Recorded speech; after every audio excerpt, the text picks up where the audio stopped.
Next, we welcome Rubeena Gosal from the University of Winnipeg with Breaking the Wall of Fertility Treatments.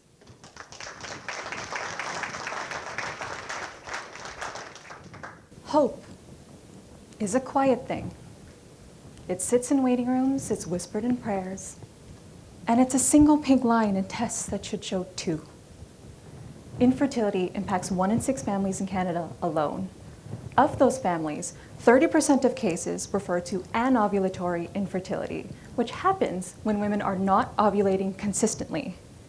There are many reasons why someone can develop this type of infertility, but scientists often attribute it to the improper functioning of a protein in our body called the follicle-stimulating hormone receptor, or FSHR. A common treatment to overcome anovulatory infertility is IVF, which involves the injection of hormones to help aid in conception. And it works. But a single round of IVF can cost up to $20,000 in Canada and involve up to 90 injections. Not only is that incredibly mentally and physically demanding, it is simply not affordable for many families, especially in the current economy. Scientists have been trying for decades to develop fertility treatments that can be given as a pill instead of a needle.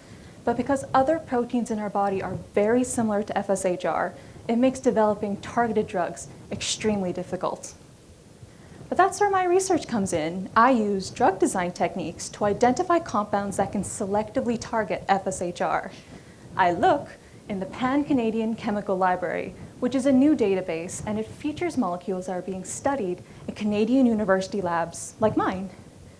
Using theory that is actively still in development, unsurprisingly, goes underutilized. But it offers the chance to study unique molecules, which is an untapped potential waiting to be explored. But I don't just search for promising drugs, I build them too, using rearrangement reactions. Have you ever bought a Lego set?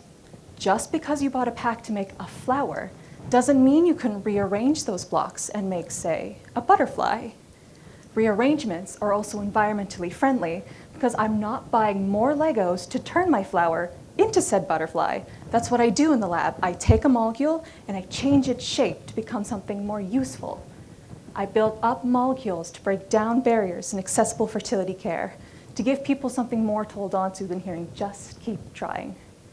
Science is about problem solving. It's about persistence.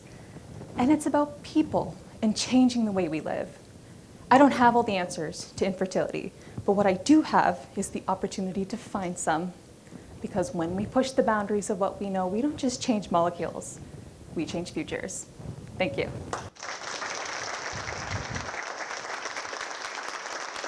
Thank you, Rubeena.